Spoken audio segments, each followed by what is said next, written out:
Hey guys, well, welcome back here. Hopefully you're watching these. So I went on Google Classroom and I checked, the work some of you've done so far. Not everyone has turned everything in, so hopefully you'll get to that. I'm gonna go over the drawing that was due yesterday. So I'm gonna try and do shorter videos. So I'm just gonna go over the drawing right now, and then I'll put another video up on some notes for stuff that's going to be due tomorrow, and then also going over that worksheet as well that was due. Maybe I'll do that in this video. All right, here we go. So the first thing was show how at least two water molecules are attracted to another water molecule. So you know what, we'll use blue today. Let's get crazy. So you got water, which is uses hydrogen bonding because water is polar. You have your partial negative on the oxygen, partial positive on the hydrogen. So one water molecule would be maybe attracted to this hydrogen using its own oxygen, and then maybe, let's say, this oxygen would be attracted to the hydrogen of another water molecule, right? So this is partial negative, partial positive, just like this water. So all water molecules are the same. So this is hydrogen bonding, this is hydrogen bonding, and that's what I wanted to see. All right, so there's that. Again, if I go fast, obviously you can replay it, pause it, whatever you need to do. All right, the other one, that was number one. Number two, carbon monoxide. Carbon monoxide is a polar molecule. Oxygen poles with a greater electronegativity, unequal sharing of electrons. Because it is polar, it uses dipole interactions. So if it was attracted to another carbon monoxide molecule, it would be from one molecule's oxygen to another molecule's carbon. That's positive, partial positive. And then on this side, it would be an oxygen and carbon. So there's one dipole interaction, there's another, and that's what keeps carbon monoxide gas kind of relatively close to each other. It's a gas, so this is weaker than water, right? Water's a liquid at room temp. This is a gas, so this is a weaker interaction than the hydrogen bonding in water. But anyways, that's how that works.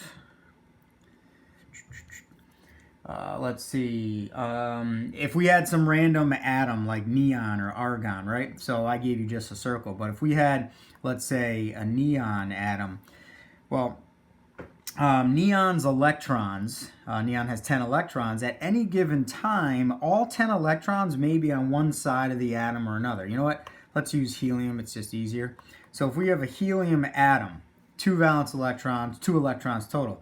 If at any point both electrons are over on this side of the molecule at the same time, this side of the, not molecule, atom, this side of the atom would be partially negative.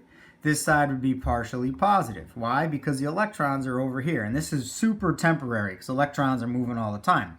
But when this happens, if you happen to have another helium atom over here doing the exact same thing, now you have a partial negative on this side of this atom, partial negative on this side of this atom. So this side is partial positive, this side is partial positive. So what happens is the atoms orient themselves so that the partial positive of one atom is attracted to partial negative of another. That's your London dispersion force. And if we draw another helium atom over here with the exact same thing, again, assuming the electrons are on one side of the atom, they orient themselves so that they can attract to each other. And this is why helium gas exists as a gas. This forms and breaks constantly, which is why it's weak, a weak force of attraction. But that's how you would draw that. And remember, everything has dispersion forces because everything has electrons. And the more electrons, the stronger this force. So if we had argon attracted to an argon using that same force, well, argon's got 18 electrons. So if all the 18 electrons are over here, then this partial negative, partial positive are even stronger. So that's dispersion. And one thing I would like to add to that, that's why helium, its density is so low, right? It quote unquote floats, it'll rise in air. Whereas radon has, I'm drawing a blank right now, 86 electrons.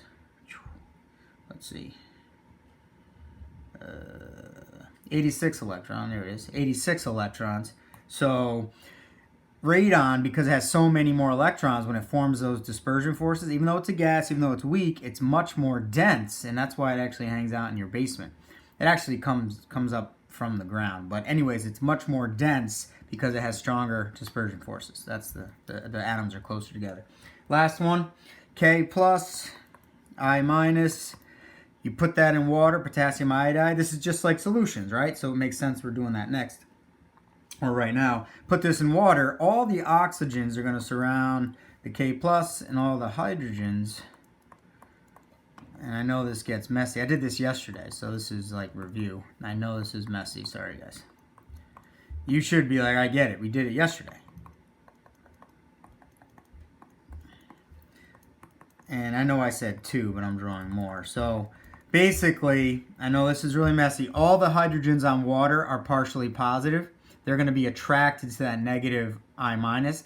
And all the partial negative oxygens are attracted to the positive K plus there, cation. So that's your ion dipole. Sometimes it's called molecule ion attraction. That's why solutions exist between ionic and water, because of those opposite charges. All right, even though it's a partial charge on the polar water and an actual full charge, K plus, I minus on the ions.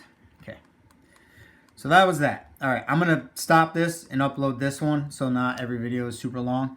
I'll come right back and go over that worksheet that was due yesterday, and then we'll do some new notes using reference table G, and then that'll be it for today.